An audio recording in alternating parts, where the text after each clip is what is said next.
Chapter 3. Lowood. The journey took all day, and I remember very little about it except that it felt like the longest day I had ever lived through. We passed through town after town. In one of them, the coach stopped at an inn for the passengers to have dinner. The guard wanted me to eat too, but I had no appetite.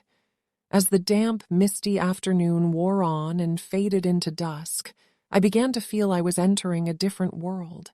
There were no more towns. Instead, we were surrounded by huge hills, looming high over the road. The coach descended into a dark, wooded valley, and night enveloped us. Soon I could see nothing but inky blackness beyond the rain-streaked windows, but I could still hear the wind rushing through the trees all around us. At last I fell asleep, waking only when the coach came to a stop. The door was opened, and I saw a servant standing in the rain. "Is there a little girl named Jane Eyre here?" she asked. The guard lifted me out, my suitcase was handed down, and seconds later the coach was gone. As my eyes adjusted to the darkness, I saw a high stone wall in front of us. The servant opened a door, and I followed her through it. She led me up a wet, pebbly path, through a doorway, along a passage, and into a silent room, where a bright fire burned in the grate. There she left me alone. There was no candle, but I could see the room dimly by the firelight. It had pattered wallpaper, thick carpet, and painting on the wall. I was peering at one of them when the door opened, and two people came in. The first was the tall lady with dark hair, carrying a lamp. She had an elegant, serious air, and I thought she looked kind. "This child is very young to be sent alone," she said at once, coming up to me and placing a hand on my shoulder. She turned to her companion. "She had better go to bed soon, Miss Miller. She looks very tired. Are you tired, Jane?" "A little, ma'am. And hungry too, I'm sure. Let her have some supper before she goes to bed. Is this the first time you have been away from home?" I explained to her that I did not really have a home and was an orphan. She asked more questions, how old I was, and if I could read and write. Then she said she hoped I would be good and went away. I followed Miss Miller through corridors and hallways until I became aware of the low hum of human voices. It grew louder and louder, until at last we came through a heavy double door into a wide, high-ceilinged room. There were two long tables on each side, and around them on wooden benches sat girls of every age, from 9 or 10, no older than myself, up to 17 or 18 years old. There were in fact only about 80 girls at the school, but to me, on that first night, they seemed countless. They were all dressed alike, in brown wool dresses and plain white pinafores. They were studying. The humming I had heard was the sound of them murmuring to themselves, repeating over and over the things they had to learn by heart. Miss Miller sat me at a table, then marched up to the top of the room where she gave a loud order. "Monitors, fetch the supper trays." Immediately, 4 older girls, one from each table, got up and left the room. When they returned, each carried a water jug and a cup on a wooden tray. At each table, the cup was filled with water and passed around. My turn came, and I took a much-needed drink. Each table also had a large oatcake, which was broken up and passed around, but I still couldn't eat. When supper was over, Miss Miller read prayers, and then we all filed upstairs, 2 by 2, to a dormitory. By now I was so exhausted, I hardly noticed what the room was like. I was shown to my bed, put on my nightgown, and fell asleep in seconds. The next time I opened my eyes, a loud bell was ringing, and girls were up and dressing all around me. It was still dark and freezing cold in the dormitory. I dressed quickly and waited for my turn at the washstand, but I had hardly begun to wash my face when the bell rang again. I was called into line, and we marched back downstairs to the schoolroom. There were 4 classes, and Miss Miller put me in the youngest. Soon, 3 more teachers arrived, but none of them was the kind, dark-haired lady I had seen the night before. We said prayers and read from the Bible for an hour until the day dawned at last. It was time for breakfast, and I was ravenous. I had not eaten a thing since my last evening at Gateshead 2 days ago. At the sound of the breakfast bell, we formed into pairs again to go into the refectory. This was a bare hall near the schoolroom, furnished with 2 long tables. A bowl of something steaming hot was set in every place, but a bitter, rotten smell filled the air, and I could hear the tall girls at the front whispering that the porridge was burned again. "Silence!" snapped one of the teachers, a short woman with a sour, scowling face. We took our places and began to eat.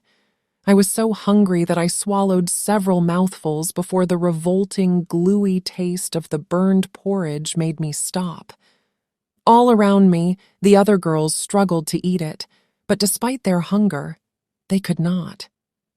I was at the back of the group as we filed out again, and I saw one of the teachers try our porridge. She whispered to the others. "It's disgusting," I heard her say. "How shameful!" The bell rang for lessons, and we joined our classes again. Miss Miller ordered the monitors to fetch the globes for a geography lesson.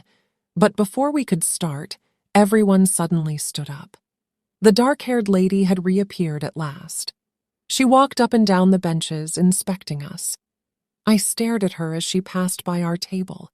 She was tall and graceful and so beautiful. Her eyes were brown with long, fine lashes. Her dark chestnut hair was curled and fastened at the sides of her head, and she wore a purple dress with black velvet trimming and a gleaming golden watch chain at her waist. Finally, she came to the middle of the room and stood before us to make an announcement. "You had a breakfast this morning which was unfit to eat," she said. "It is not good for you to go hungry. I have ordered some bread and cheese to be served after the first lesson." The other teachers looked surprised and alarmed, but she waved her hand. "I will take full responsibility," she said. And so, after the lesson was over, the delicious fresh bread and cheese was brought in, and we feasted and ate our fill. Then I was given a cloak and bonnet to wear, and we were sent outside. Outdoors there was a big square lawn, with a veranda running alongside it, and cultivation beds, where in the summer we would grow flowers and vegetables. But now, at the end of January, it was cold and dreary. We were allowed to play games, but only a few girls did. The rest huddled in groups to stay warm, and I heard many of them coughing. I did not know anyone, and I was shy. Everyone ignored me.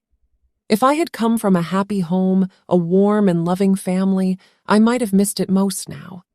But I was used to being alone. I stood by myself next to the veranda, clutching my cloak around me, and watched the others playing. Then I looked up at the stone school building. I saw that it had an inscription above the door, Lowood Institution. This house was built in 1813 by Naomi Brocklehurst of Brocklehurst Hall. I heard a cough and turned around. A girl a few years older than me was sitting on a stone bench, reading a book. I leaned over to see what it was called, Rasselas. It sounded exotic and exciting, as if it might be about genies and dragons. I wished I had a book to read myself, and I wondered if the girl might lend it to me one day. As she turned the page, she looked up and saw me watching her. I immediately took my chance to speak. "Is your book interesting?" I asked. "I like it," she said. "What's it about?" She handed me the book to look at, and I turned to the first page. But it wasn't about dragons and genies, after all. There were no pictures, and it looked dull.